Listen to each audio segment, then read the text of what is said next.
is my second YouTube video, and it's currently the last week of school. A huge assignment to do tonight, but I was like, let me record this before I start going crazy. Finish a really long article I haven't started. So yeah, this is my self-care. So today I'm going to be talking about my reading wrap up from literally January to April, because I haven't been reading. I don't know, to me I've been reading a lot more than usual, which is good. Like, I'm getting back into reading like I did before. So basically what happened was I used to read a lot, and then junior year of high school and senior year I kind of stopped, and then because of COVID I started getting back into it. And so now I'm like happy that I'm like reading again, because those 2 years of me being in a reading slump were not fun. Like, what was I doing? What was I doing in my life? So yeah, I've read like 14-15 books in these months, which is, to me, it's fine. But then I look at other people on book Twitter and like booktube, and they're like reading that in 1 month. So whatever, like, I guess the takeaway from this is, if you read one book in 1 month, like, no one cares as long as you read something. And that's coming from me. So yes, you should read at least one book. So yes, this is my January to April reading wrap up, but I wanted to tier rank them. So I think I don't know how to do this, but I'm gonna try to edit the like screen of what I have here, my ranking, and you guys can see what categories I put them in. So yes, my categories are Slade, that's the top level, and then It's So Good, but didn't slay. Next is Meh, like it was good, but like and then the next one is No One Moved. Like I read it and it's like okay. And the last one is What the Motherfucker Are You Doing That For? What the motherfuck are you doing that for?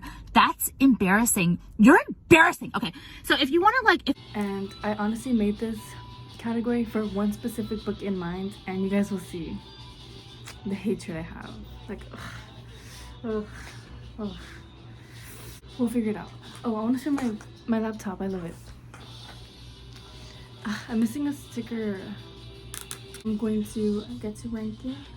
I don't know if I'm even recording, like, actually. So the first book I read this year was Ariadne by Jennifer Saint, and it was basically like a retelling of Ariadne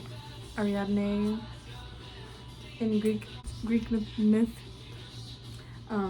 Honestly, like, I forgot what even happened. I read this in January. I know I enjoyed it, but like throughout the whole thing, it was like I was waiting for something to happen, and like I feel like it was trying to be like about women power, but I feel like this girl did nothing. Literally, I don't remember anything. Like, I just know the ending pissed me off. So I was like bro. I think I'm gonna put No One Moved, even though I enjoyed it. I just, like, me not remembering anything is like not a good sign. But No One Moved. Like, yeah, if you want to read kind of like retellings of mythological Greek stories, I would just read Madeline Miller's stories instead, like Song of Achilles or Circe. Because this one, like, I enjoyed it, but again, like, I didn't move, you know. The next books I read that took up like a lot of my January reading was me rereading the 2nd through 6th Harry Potter books. I had reread Sorcerer's Stone in the summer, and I had started rereading the last one, but I didn't finish because I got a bunch of books for my birthday and like I wanted new books. I reread those for the 3rd time, and I'm not gonna rank all of them because obviously if I'm rereading them, I love them. So I'm just gonna put one of them, and when I was rereading them, I found that I literally, like, Goblet of Fire is the best one. Like, it was like one of the biggest ones, I think, and there's like so much in there, and then it's like so different from the movie that so much stuff that I forgot about. I think Goblet of Fire is my favorite Harry Potter book, so I'm gonna put that under Slade. However, from the movies, I think it's Half-Blood Prince is my favorite. Like, I don't know why. It's the vibe. The next one I read was Anatomy of Love Story, and I literally bought that one because the book cover is so pretty. Look, and look at how pretty it is. I had to get it. And look at this. When you take off the like jacket, that's so cute. It scintillates in the light. No, I'm kidding. I do judge a book by its cover. If I see a pretty book, I'm gonna buy it because why wouldn't I want it? But it did have like a super like unique setting and like storylines. Basically, Hazel, I think she's like 17, and it's set in Scotland in like the 1800s, and she really wants to be a medical doctor. She wants to be a surgeon, but back then it's like weird for girls to pursue medicine.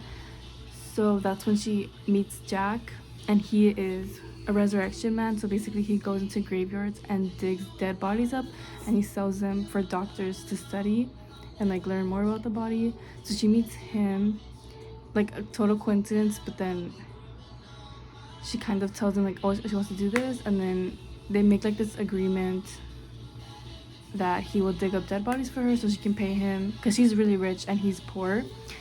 Oh my god. And so yeah, and then it starts off like one, they do like their first date basically is them going to a graveyard to dig up a body, and it's like they have their first kiss inside of a grave. So it's like a really cool setting. It was pretty good. Like, just think about it now, like this, how I described it was so like, I loved how there was like a romance in graveyards. Like, that's so cool. I think I rated it like a 3.5 because I enjoyed it. I think I'm gonna put it in meh. I feel like the word meh makes it seem bad. I didn't mean it like that. I meant like yeah, I enjoyed it. I think the next one was this one, The Stars of Young Werther, and I read this for my Rhetoric of Romance class, and let me tell you, I hate the main character. He's so insane. He's like why I hate men. He like meets her, Charlotte, for the first time, and he's like in love with her, and it's like you don't even know her, you're just idealizing her, and like I'm gonna spoil it. He kills himself because she doesn't want to leave her husband for him. Like, what the fuck is that? He's always hanging around with Charlotte and Albert, her husband. Like, he's always there, like as a third wheel. Like, he's always following them around, hoping one day she's gonna fall in love with him, and it's like so weird. The writing style was like Werther writing in diaries, so like you can see how everything he feels, and like you can tell when he's going insane. So I liked that. I just didn't like himself. So it's like complicated. I don't know how I'd rate it. Like, I'll put it in there, which is like I enjoyed it, but at the same time, like I hate him. He's man. And then the next one I read was Little Women, and I have seen the movie so many times, the 2019 one. I finally read the book, and this literally took, because look at the print is really small. It literally took me like a month to read this, and also it was like when school was like picking up and I was like not reading a lot, so this took me a really long time to read, but I really liked it. Really comforting, and I don't know, I just liked the story. It's like obviously there's not like a lot of action or like things happening, but I really enjoyed the characters and just the overall story, and I'm glad I finally read it. So I'm gonna put this in So Good.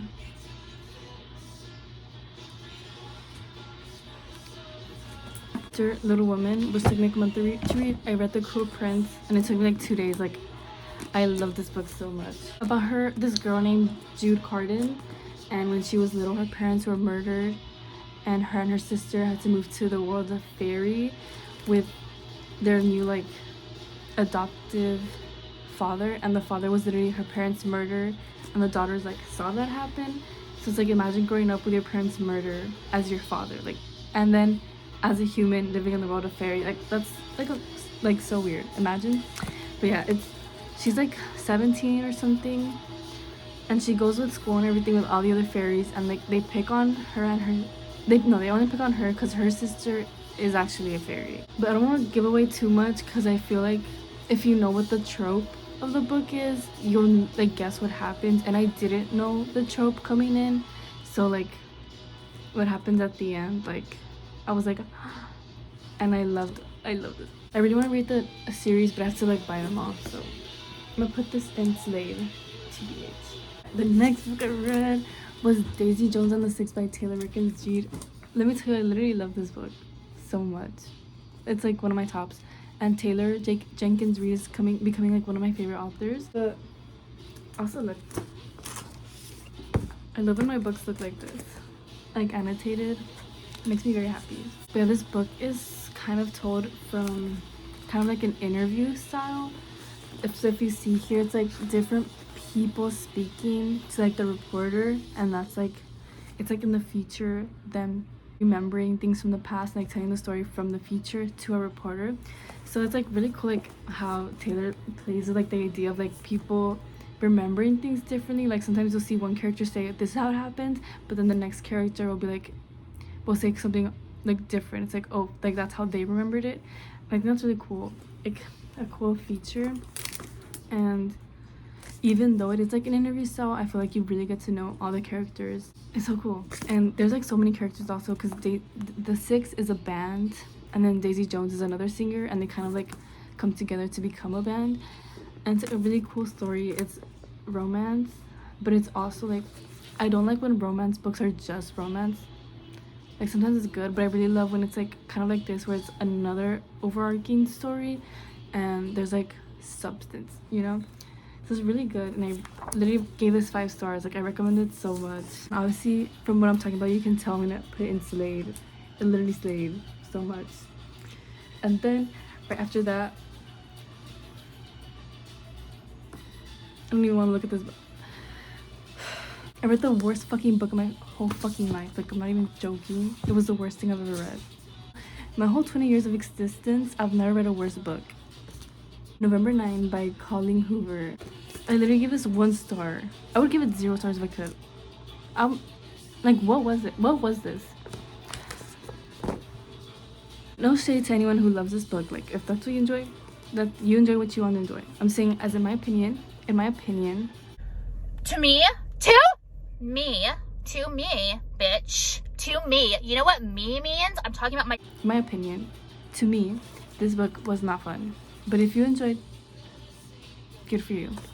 I don't judge people based on their book taste, unless your favorite book taste is nonfiction. Like, get the fuck out. Anyways, this girl named Fallon, and so what happened was when she was little, she got on fire, and she had scars everywhere, and she's very insecure about it, like as a teenager. And then one day she's at a restaurant with her father, who was like an old actor, and he was an old actor, and he, like, growing up, he pushes Fallon to be an actress and like in the theater industry.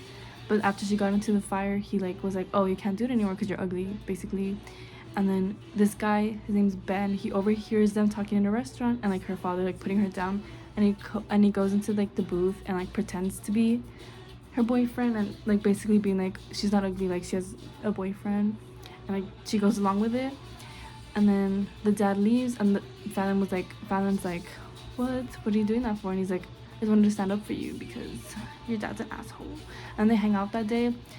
And then also Fallon's about to move to New York, like to pursue acting, so she's about to leave the next day. So they just hang out the day before, and then they have this feeling of like, oh, we're never gonna see each other again. So they make an agreement to meet every year on November 9th, just to hang out that one day. And Ben is a writer, so he's gonna write about them meeting every November 9th. So yeah, this book is like a fictional book within a book. I don't know if that makes sense. Like, this book is supposedly like what Ben wrote in the book, if that makes sense. But yeah, they meet every November 9th, and it's like a romance novel.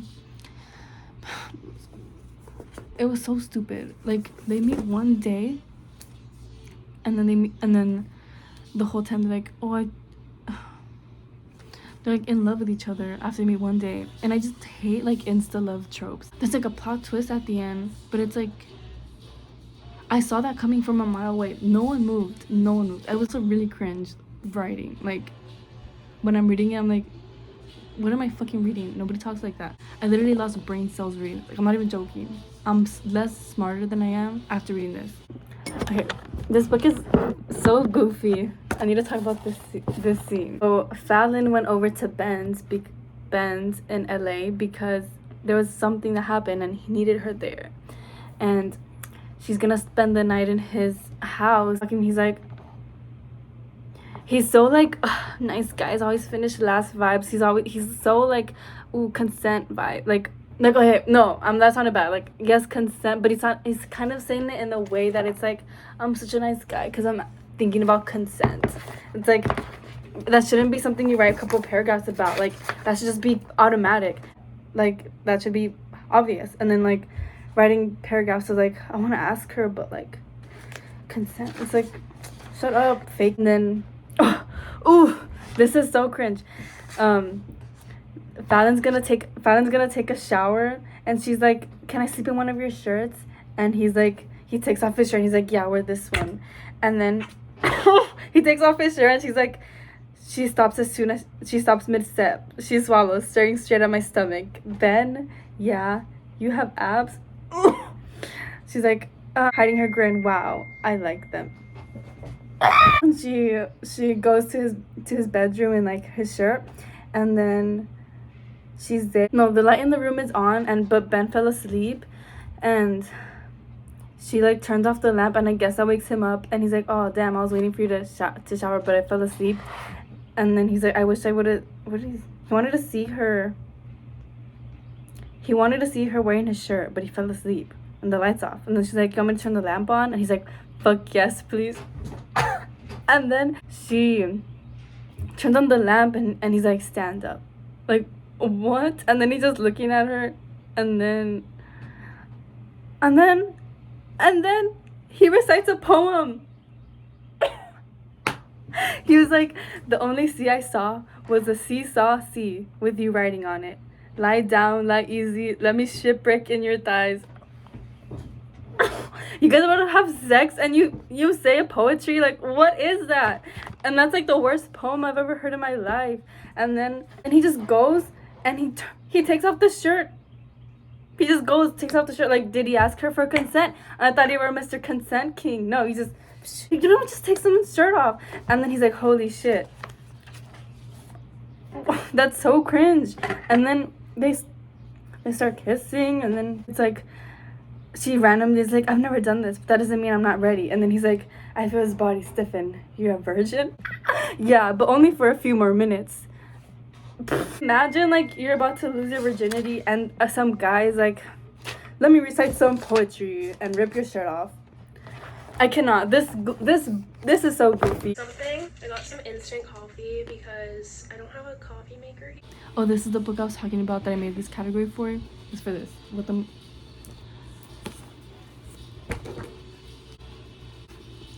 It was insane because literally immediately after reading that last horrible book, I read one of the best books I've ever read in my entire life. So you see the duality of reading. It's either really bad, really good, or it can be in between.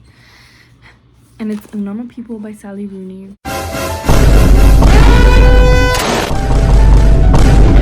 I literally love this book, and then I watched the show right after. It's so good. And this book made me cry so much.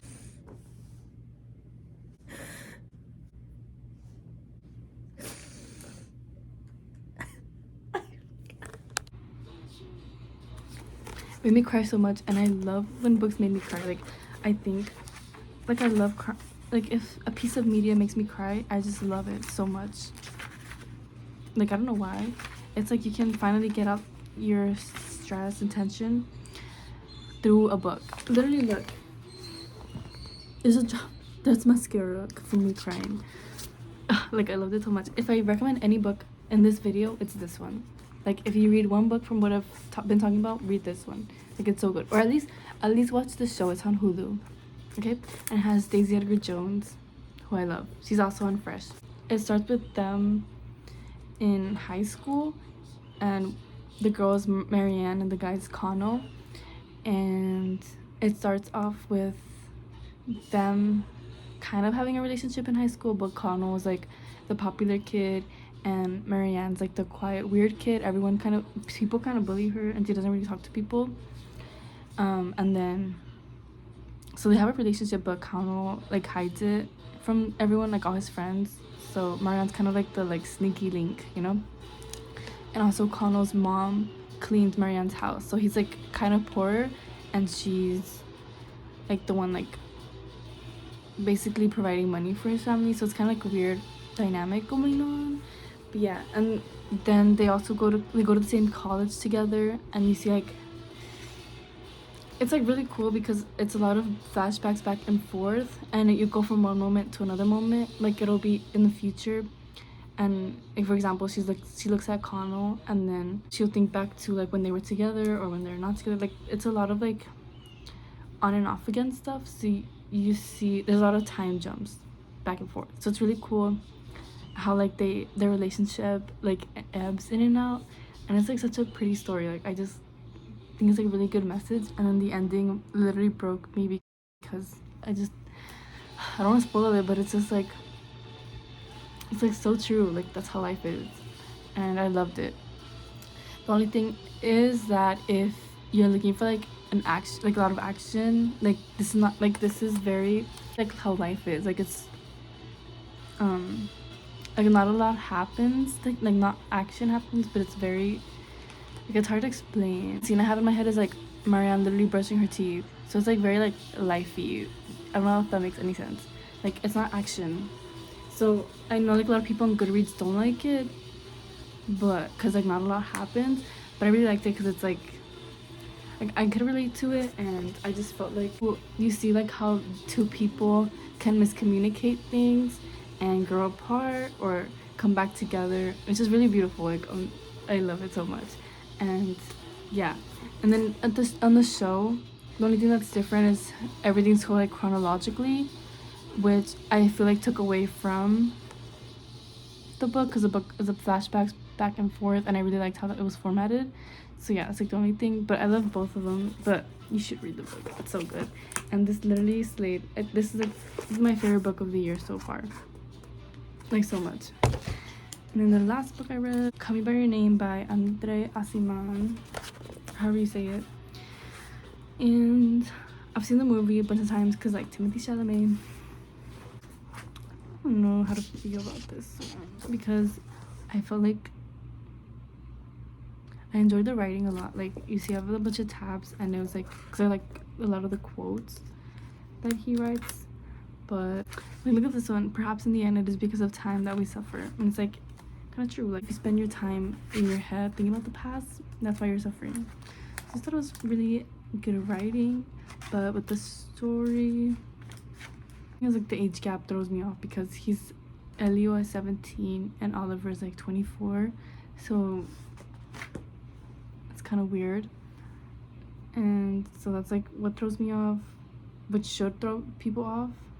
It was very graphic, and like I had to read the peach scene, and that was literally traumatizing. No, I don't know, because I really like the quotes, but I feel like since I read it right after Normal People, I was comparing everything to this. I enjoyed reading it, but at the same time I was like Normal People. Someone put meh. Like I enjoyed it, but it's missing something for me, and the part about like the age gap is kind of weird. So yeah, that was my January to April reading wrap up ranked. I really hope I was screen recording. I low-key don't think I was, but I'm gonna film more of these rankings or reading wrap ups, and I can have them like reading wrap ups like of 1 month, not literally 4 months put together. I just like hadn't been like talking about books on YouTube, so yes. Hey, that's my video. Have a good day, a good life, and thank you for watching.